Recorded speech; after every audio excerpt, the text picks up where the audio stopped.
അതെന്തോ അവിടെ പോയി കാണുമ്പോ ഒരു സന്തോഷം എന്നുള്ളതാ. വിശ്വാസമൊക്കെ മാറിയാൽ അകത്ത് കയറരുത്. അല്ല, വിശ്വാസം മാറിയ അകത്ത് കയറാം.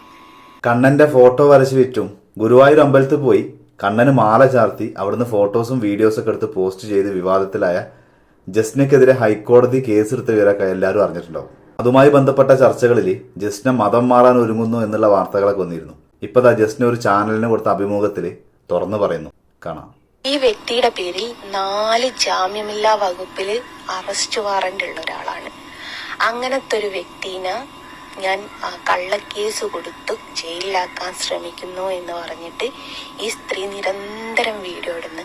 അപ്പൊ ഇവർക്ക് എന്താണ് ഇതിന്റെ പുറകില് എന്ന് എനിക്കറിയില്ല. ഒരു സ്ത്രീ എന്ന പരിഗണന പോലും തരാതെ നിരന്തരം ഇങ്ങനെ ഉപദ്രവിക്കും. ഞാൻ പറഞ്ഞു, ഇവർ പറയുന്നത് കൊയിലാണ്ടി സ്റ്റേഷനിലൊന്ന് വിളിച്ച് അന്വേഷിച്ചാൽ മതി. നിങ്ങൾ തന്നെ ഇപ്പൊ നേരിട്ടൊന്ന് പോയി ചോദിച്ചു നോക്കൂ.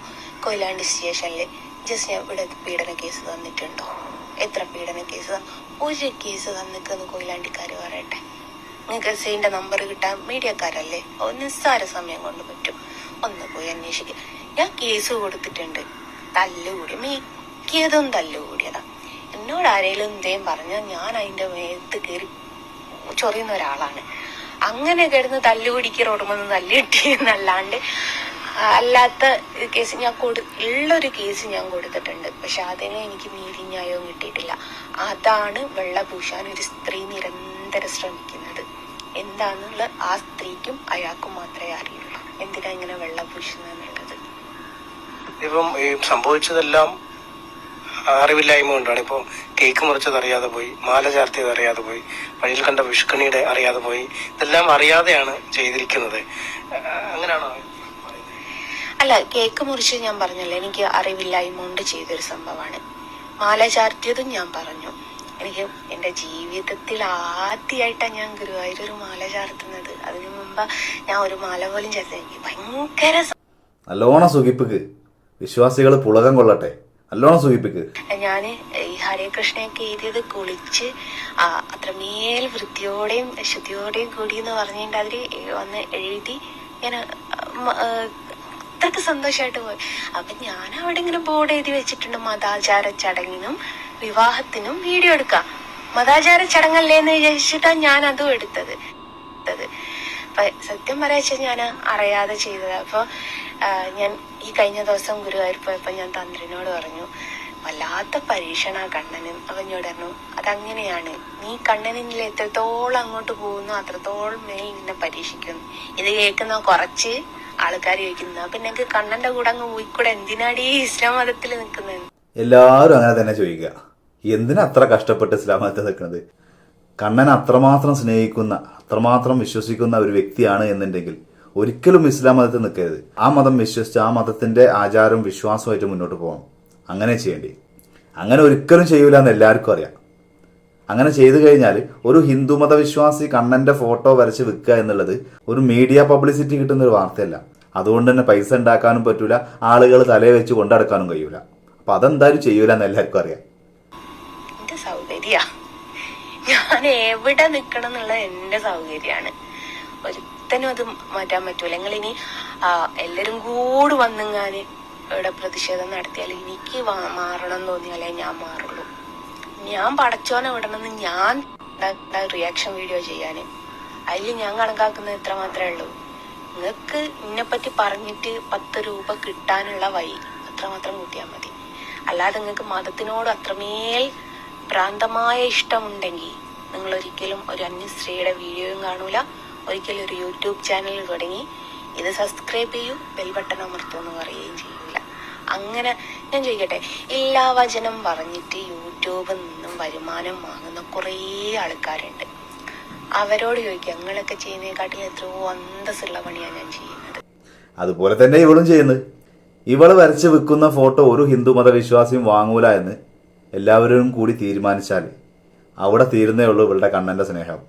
പിന്നെ ഇവള് ഗുരുവായൂരും പോകൂല, കണ്ണന്റെ ഫോട്ടോയും വരക്കൂല, കണ്ണനോടുള്ള സ്നേഹവും ഉണ്ടാവില്ല.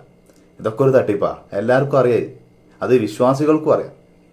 ഞാൻ രാപ്പകല് കുത്തിന് വരച്ചിട്ടാണ് ഞാൻ അതൊന്ന് വരുമാനം കിട്ടുന്നത്. അത് ദൈവമായി പോയത് എന്റെ ഒരു തെറ്റുമല്ല.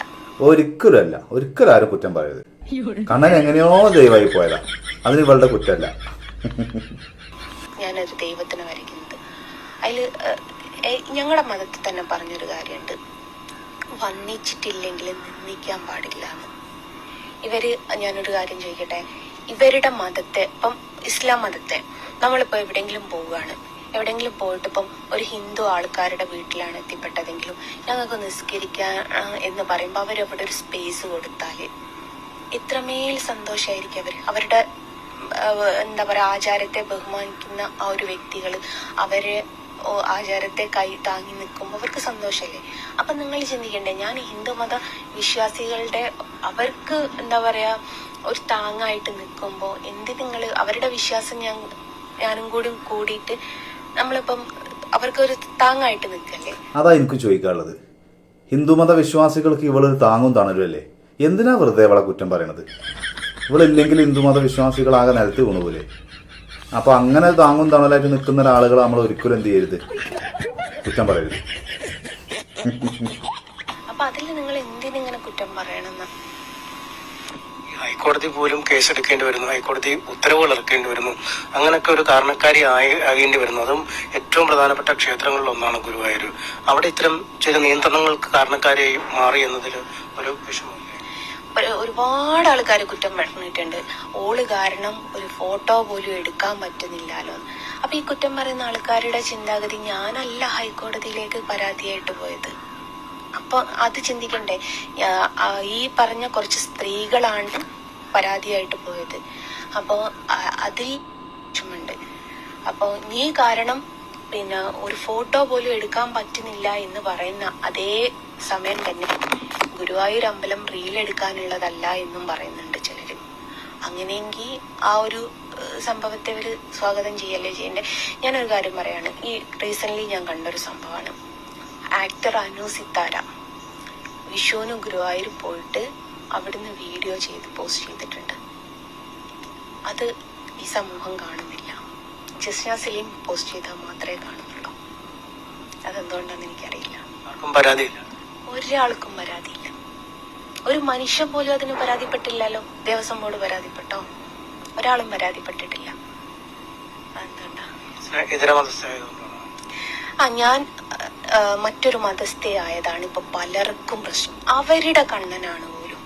അവരുടെ കണ്ണനെ ഞാൻ എന്തിനു വരയ്ക്കുന്നത്? അവരുടെ കണ്ണനെ ഞാൻ എന്തിനു ഉമ്മ വെച്ച്? അവരുടെ കണ്ണന്റെ അടുത്തേക്ക് ഞാൻ എന്തിനു പോയി?